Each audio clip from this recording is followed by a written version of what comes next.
What's going on, guys? It's your boy Ruthless here from GG Tech, and today I'm bringing you guys another build video. I'm bringing you a budget build. I was actually able to get this for $550. The base price on it, though, on the PC part picker link that's down below, it has all the parts for you guys all together. That comes out to about $680 around there, but you could definitely find these parts cheaper. I was able to just get these parts all almost on sale, and this was kind of a couple months ago, like during the pandemic and all that, so the prices were kind of weird on the power supplies. There was like a power supply shortage. But anyways, let's get into what the PC actually has. So for the CPU, I went with the Ryzen 5 2600X. I got that for $99 at Micro Center. That was a steal of a deal. And I also got $20 off the motherboard. For the motherboard, I went with an MSI 450M Pro 2 Max, I believe. It's a pretty long name. Again, guys, everything will be down below. And then for the RAM, I went with 16 gigs, clocked at 3000 megahertz. I went with that because the price point on it was not bad at all. And at 3000, you can't go wrong for the Ryzen because they love that extra speed on the RAM. For the case, I went with an Aerocool case because I was able to get it for like around $45 on Amazon.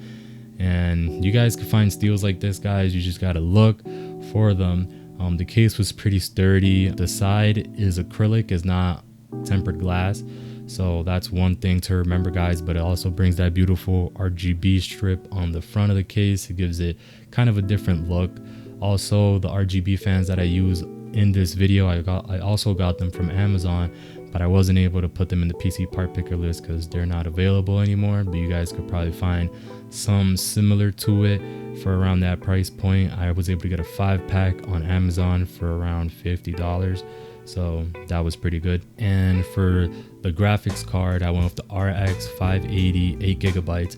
I know it's pretty old, but you can find these for steal of a deals on eBay and just on your local market, guys. You just got to do the research. If you guys want to build a budget build, you guys could do it.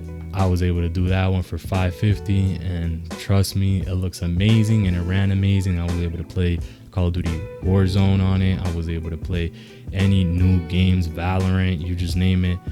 It was able to run it fine at 1080p, well over 100 FPS as well.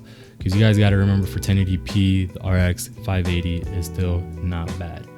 If you guys lower the settings, obviously it's not going to be ultra, but it's still a playable experience, and in my opinion, it's still better than PlayStation 4.